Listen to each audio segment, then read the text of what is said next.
Realmente, Krug, desde o tempo de faculdade, como todo estudante que se preze, eu me apaixonei pelo direito penal. Só que eu fui além, né? Acabei me casando com a ciência penal. Logo que eu me formei, fui trabalhar como assessor jurídico, defendendo os presos, a execução penal, né? Presos já condenados, numa penitenciária em Minas Gerais. E montei meu escritório, eu fazia muitos júris, ainda como defensor dativo, enfim. Depois, né, tive também uma carreira acadêmica, onde eu fiz o mestrado, posteriormente o doutorado, e lecionando, né, durante aí mais de 2 décadas. Mas nunca deixei de advogar. A advocacia criminal, né, sempre foi a minha grande paixão profissional. E realmente está muito difícil, né, ultimamente, advogar, em razão dessa fúria punitiva, em razão desse Estado autoritário que nós estamos vivendo, né, em razão dos poderes que foram dados e são abusivos, né, do Ministério Público, em razão de juízes autoritários, arbitrários, que não respeitam o advogado. Infelizmente, também, vários setores da sociedade enxergam um advogado criminal, né, com os olhos negativos, né, de que ele defende, entre aspas, bandido, né, de que ele também passa a ser um bandido, uma pessoa sem escrúpulo e etc. Até que um dia essa pessoa também pode precisar de um advogado, como disse o grande Evaristo de Moraes Filho, um dos grandes advogados que esse país já teve. Né? Tem um artigo dele muito interessante, Krug, e eu também escrevi um outro citando o grande Evaristo de Moraes, que tem 2 filhos no Rio de Janeiro que advogam, 2 amigos queridos, mas o Evaristo de Moraes escreveu um artigo que chama Um Advogado Criminalista, esse desconhecido. Então, da luta, né, do advogado criminalista, né, que ele enfrenta, né, muitas pessoas não compreendem que o verdadeiro cliente do advogado criminalista é a liberdade, que ele luta pelos direitos e pelas garantias fundamentais, que ele luta pelo um direito de defesa que é sagrado e que é consagrado na Constituição da República. Então há um desprezo em relação a isso. E hoje, né, a gente verifica nas faculdades, o aluno ele se encanta com o quê? É com o Ministério Público, é com a magistratura, né, que também, evidentemente, tem seus encantos, mas que está sendo supervalorizado, né, em razão da mídia, né, de um processo penal que deveria ser democrático e se transformou num processo penal do espetáculo. Né? Nosso querido Rubens Casara, um juiz de direito, professor de processo penal, tem um livro excelente sobre isso, né? Que ele fala dessa espetacularização do processo penal, onde no processo penal do espetáculo não há garantias. Né? Por exemplo, a presunção de inocência ela é esquecida, ou como diz Nilo Batista, ela é invertida. Né? O sujeito passa a ser a presunção de culpa, né? Ainda mais agora com uma decisão do Supremo Tribunal Federal que mitigou esse princípio constitucional.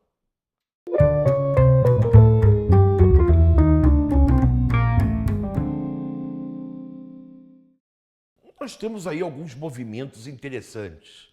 Né? Temos o movimento da magistratura dos juízes pela democracia, né? E agora, recentemente, um grupo de promotores também, né? Ministério Público, um Ministério Público parece comprometido, né? com a legalidade democrática, né? Contrário aos abusos, contrário ao fascismo, contrário a essa espetacularização. Né? Mas isso são grupos que representa a exceção dentro da instituição. Essa que é a grande verdade.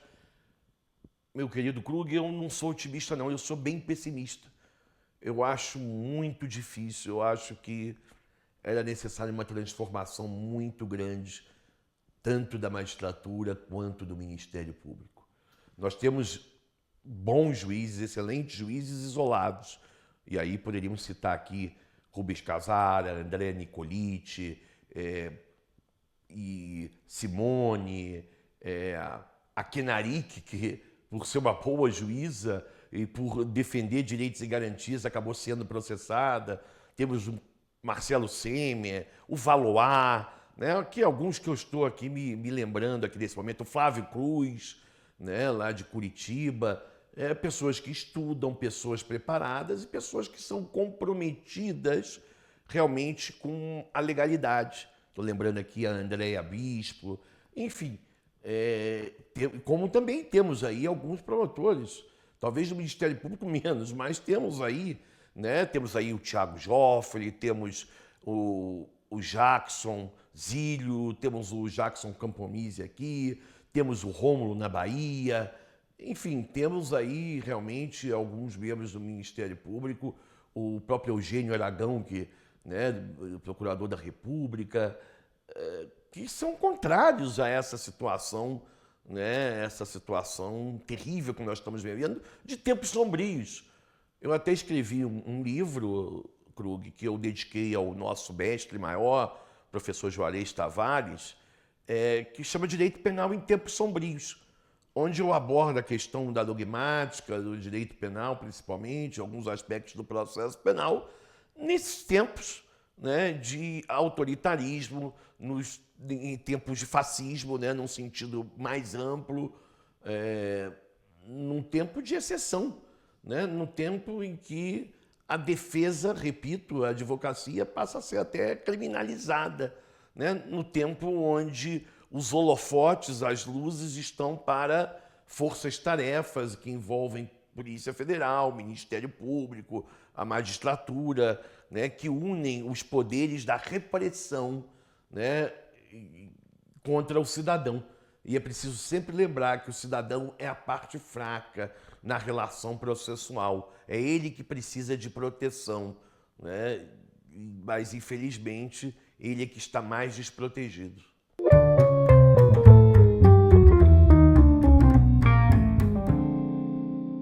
Eu acho que também, mas não é só isso. Eu acho também porque os concursos, já até conversei com o professor Juarez Tavares, já defendi isso há muito tempo, que é preciso oxigenar a questão do concurso. E o concurso por si só ele não é suficiente, porque a pessoa sai da faculdade, estuda, faz alguns cursinhos preparatórios, né, e acaba sendo aprovada num concurso, às vezes até nos primeiros lugares. Isso não quer dizer que essa pessoa será um bom juiz, ou será um bom promotor, né, um bom policial e etc. Né? Mas é preciso oxigenar, porque os concursos são feitos pela própria instituição. Então é um concurso viciado, né? Com exceção de um ou outro examinador que a OAB indica, outro, é preciso abrir, democratizar essas bancas. Né? Então, concursos, por exemplo, do Ministério Público aqui, prova de penal e processo penal, geralmente, ou quase sempre, eu não me recordo de ter outro critério, o examinador é promotor, procurador de justiça. Né? Então, aquilo que ele vai exigir reflete naquilo que o candidato já está estudando, nos livros que ele indica, e depois, mais do que o concurso, talvez, são os cursos preparatórios para aquele que foi aprovado, né? Onde sofrem uma verdadeira lavagem cerebral para exercer ou a magistratura ou o Ministério Público, né? O cargo de tanto federal quanto estadual, evidentemente. Acho que poderia ter nos concursos, né? Além da OAB indicar, faculdades, né, de direito indicar, né, um examinador, né, enfim, professores renomados, consagrados, né, então que nós poderíamos ter aí, né, dentro de um preparo, né, uma visão mais garantista, mais comprometida com os direitos fundamentais, com as garantias fundamentais, do que uma visão comprometida com o direito da lei e da ordem, um direito penal máximo, um direito penal repressor. Que o direito penal é o braço mais repressor do Estado, né? O direito penal ele é terrível, né? Ele é terrível, o direito penal. É a maior forma, né, de poder. O direito por si só é um instrumento de poder. E o direito penal é um instrumento de poder violento, né? Violento.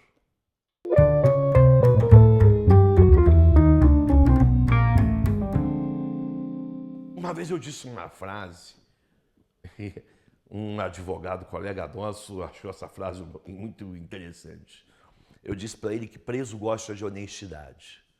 Quando eu disse isso, né, eu disse que o preso ele não pode ser enganado, né? Infelizmente, o sistema contribui para isso. Então, até mesmo alguns advogados enganam o preso no sentido de vender uma ilusão de que ele vai ter esse ou aquele benefício. Fica difícil aqui narrar um ou outro caso, né? Eu trabalhei na penitenciária, conforme eu disse, isso foi em 1987 ou 90, né? Você não era nem nascido ainda. Mas, recentemente, no Conselho Nacional de Política Criminal e Penitenciária, nós tivemos um problema, teve uma renúncia coletiva, você deve ter acompanhado pela imprensa, por discordar da postura do então ministro da Justiça, hoje ministro do Supremo Tribunal Federal, Alexandre de Moraes, que estava com uma atitude e nomeou membros reacionários do Ministério Público e da magistratura. Pessoas que queriam fechar o sistema cada vez mais. Enquanto nós, né, que integrávamos e que renunciamos, queríamos uma política de desencarceramento, né, né, o então ministro da Justiça e seus asseclas estavam apostando em fechar cada vez mais o sistema e dificultar a saída. Inclusive da questão das mulheres, que nos preocupou muito no Conselho, porque o encarceramento feminino aumentou muito, né? O encarceramento feminino aumentou mais que o masculino em termos de percentuais. Então, o sistema carcerário, a gente podia falar aqui, daria uma outra entrevista e teria o maior prazer de concedê-la, mas é falido, é um caos por várias razões. Primeiro, pelas políticas que são adotadas no próprio Congresso Nacional, de se criar mais tipos penais, de se aumentar a pena, de se aumentar motivos de prisão provisória. O Brasil tem 250 mil presos provisórios. Quer dizer, nós aprendemos na faculdade, eu, você, a Bárbara, todas as pessoas, que a prisão preventiva é uma exceção, é a última ratio, que a regra é o status libertatis. A liberdade, ensina Juarez Tavares, ela não precisa ser justificada, ela se justifica por si só.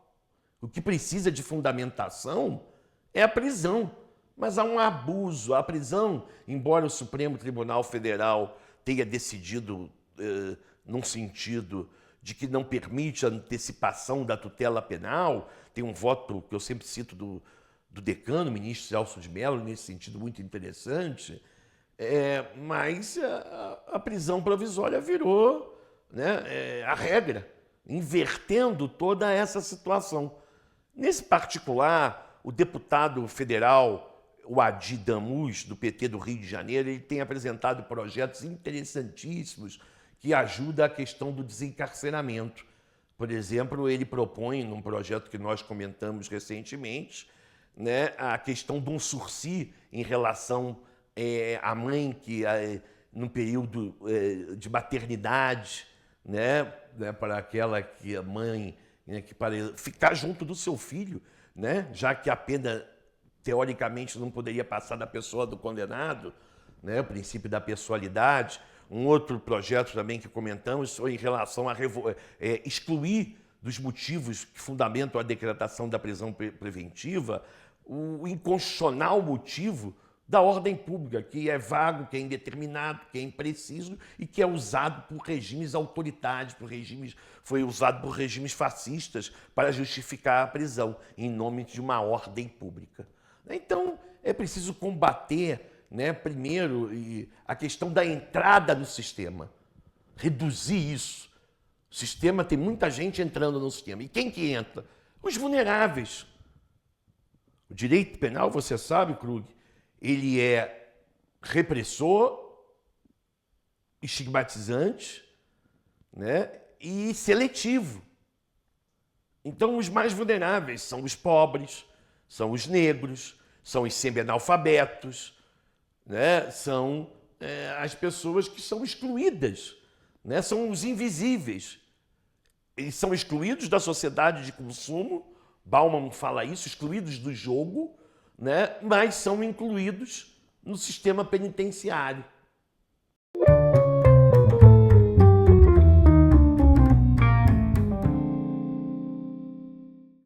Olha, se alguém entrou na faculdade de Direito hoje, eu vou falar com muita tristeza o que eu penso. Quem está ainda no primeiro, segundo período, se tivesse tempo, eu falava para procurar um outro curso.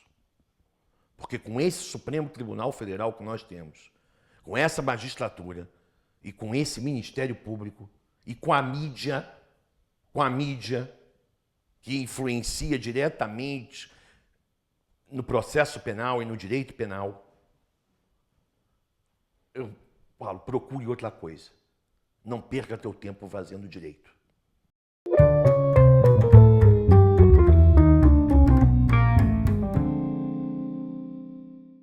Se quer entrar no sistema, se a pessoa quiser entrar nesse sistema, e aí, enfim, é estudar, mas procurar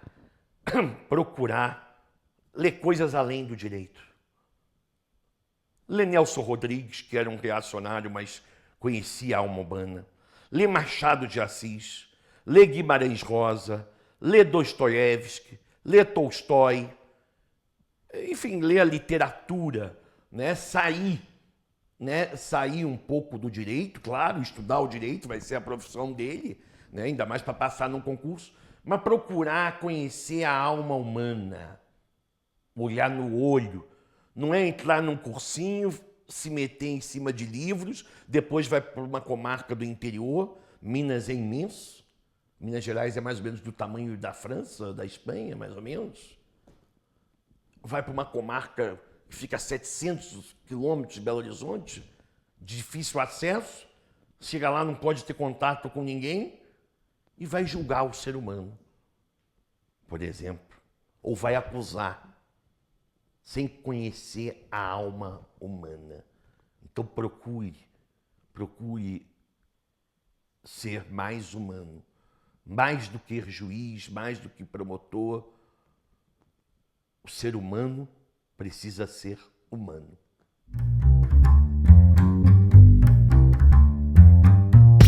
Você gostou desse vídeo? Então não se esqueça de clicar aqui embaixo e se inscrever no nosso canal do YouTube. Essa é a melhor forma de ficar por dentro de todo o conteúdo que o Introdução à Criminologia tem para oferecer. Não se esqueça também de curtir, compartilhar e divulgar nas suas outras redes sociais.